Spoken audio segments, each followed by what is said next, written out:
Alright. With all the rain lately, I've had a ton of growth, so I'm going to do a quick video. First thing I want to do is remind myself why I don't plant green beans.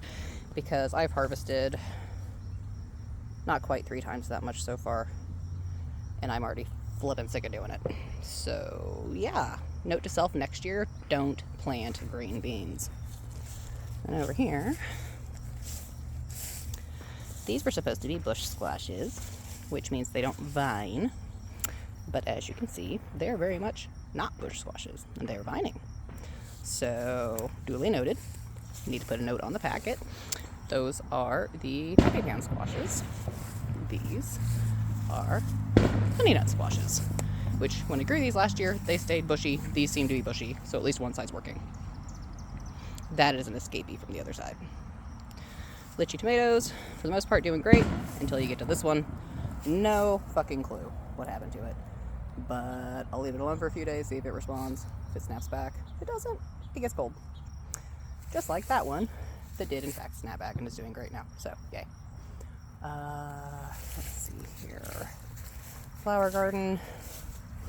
I had planted something like 50 sunflowers in here. I don't know if it's the rabbit or if it's the squirrel. Well, rabbits or squirrels, I guess would be more appropriate. But, yeah, they've killed almost every single sunflower I put in here. Till I get over here, there's a few left. We'll see if any of them actually grow. But everything else is doing great in here. So yay. Pretty soon I'll be able to mulch it so I don't have to worry about it and I'll be done.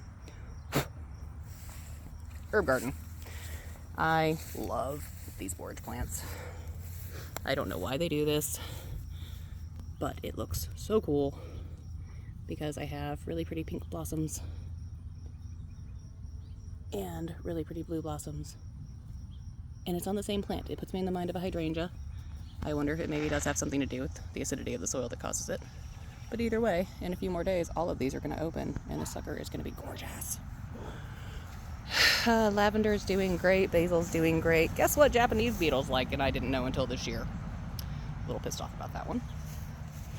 Salvias are doing great. Starting to rebloom. Looks pretty. Yay. This is technically a micro tomato.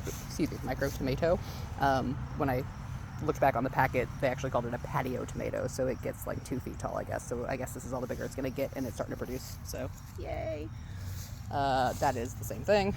These are the orange hat micro tomatoes. Now that they're ripening, I can actually identify them because I planted a crap ton of micro tomatoes and I couldn't remember what was what.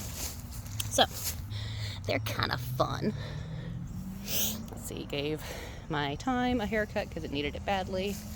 These are new sage plants that are doing wonderfully.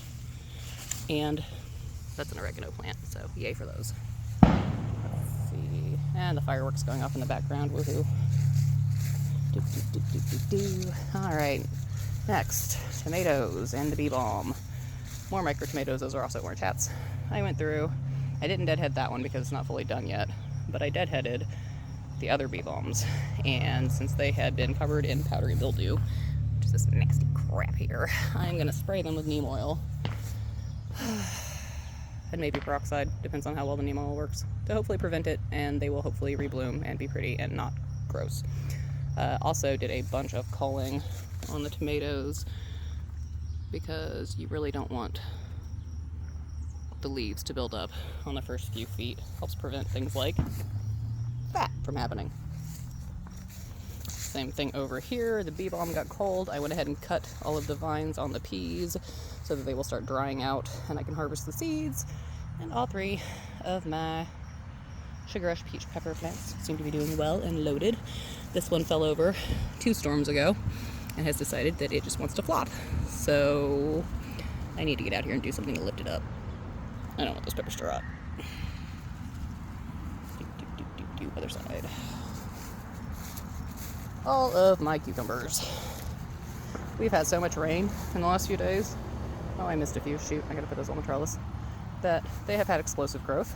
Didn't expect that patty pan to actually grow because it was so stunted from not germinating. And my poor little ground cherries are kind of getting covered up. So I might have to do something about that because I got plenty of squash plants. I hate to cull one, but I want the ground cherries more. Another bee balm that got deadheaded and looks much better now. the other patty pans that are growing great and I don't have any issue with, that already have fruit on the vine. And then the other cucumbers. Yet again, one is lemon cucumber, one is dragon egg. I don't remember which side is which. And then last but not least, the melons. So got my basil, got my Chinese 5-color peppers, freed up my eggplant because it was surrounded. My other Chinese 5-color, which is loaded, and I can't wait because they're starting to change colors now and it's really neat. And my basil. Another type of melon. Both of these are mini melons. I don't remember which was which. Those are delicata squashes. So this is so pretty. And all of the red little flowers are from scarlet runner beans that I only planted for nitrogen fixation and hummingbirds, which is starting to happen now that they're blooming. It's great. I love it. Let's see. That's all of that. Last but not least, we're going to start over here. Crap that I had to cut out. These sunflowers are doing a little bit better than the others. They have still managed to kill a few of them, as you can see from the flopped over stems. Well, this one's trying. It's trying so hard. Like, it's not dying, it's just redirecting itself. Yeah, so, you know, I guess its little friend is doing the same. We'll see what happens. Rose bushes need to be deadheaded but look great. My poor rose over here is getting a little bit crowded by the sweet potato vine because of all that rain. So I need to come in here and prune some of this. I don't want them to get too crowded out. Beautiful vine though. Alright, over here, more sunflowers. They're not doing well. Fucking squirrels. Then cosmos, the salvias, they're in with that one. Sweet potato vine and white rose. Borage that finally snapped out of the transplant. Oh, and those are Femi-Knots that are underneath it if they decide to do anything. That is my rosemary, and it's got a few random snapdragons that were in the pot. So we'll see how all of this grows together and looks with the colors and all that fun stuff. I'm kind of trying to create a screen concept, but since the critters decided to go after my sunflowers, it's not going to work quite as well as I wanted it to on this side. Maybe on that side. We'll find out. And then last but not least, we've got my lovely elderberries that somehow is actually producing elderberries, even though my other bush didn't bloom. So I apparently have a neighbor around here that also has elderberries, because that's the only way that could have fertilized. It is not a self-fertile cultivar. So, whatever. I don't even want to talk about the grapevine. Fuck the Japanese beetles. I hate them. My other elderberry that is looking very, very good, considering it was all of like 3 inches tall when I planted it. Another bee balm, different variety. I actually bought that one. Echinacea, also known as coneflower. Blue torch lavender, sage, and Genovese basil, and cardinal basil. Which, once the cardinal basil starts blooming along with the lavender, this is going to be really pretty. I mean, I think it's pretty anyway, but you know.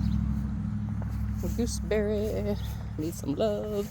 Another echinacea. My lilac that I've been babying for 3 years.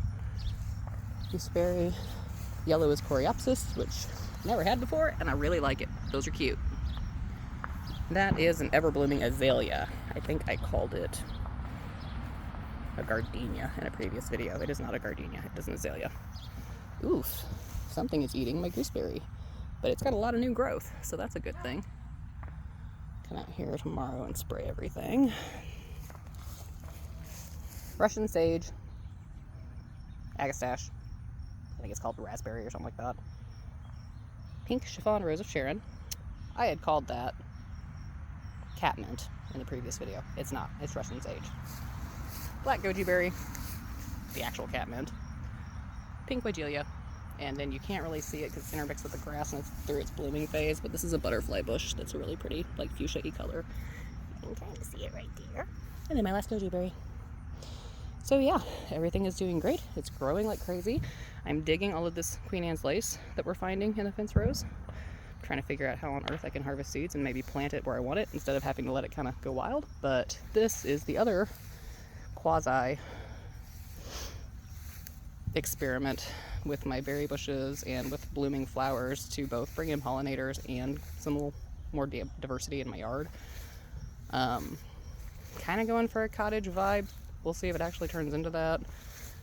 But for now, we're just kind of seeing how everything goes, how it does, if everything grows appropriately, does well, etc., etc. And if that's the case, I might add a few more of the Rose of Sharon's, maybe another white Jaelia. I'm not sure. We'll see. So all of it will be so pretty next year when it gets really big and blooms. But for now, baby steps.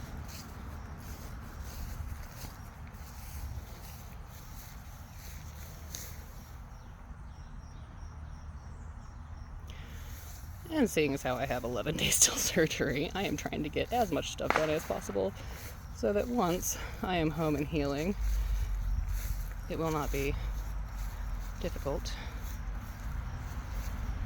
to maintain for a few weeks until I'm better. More good little walk through here.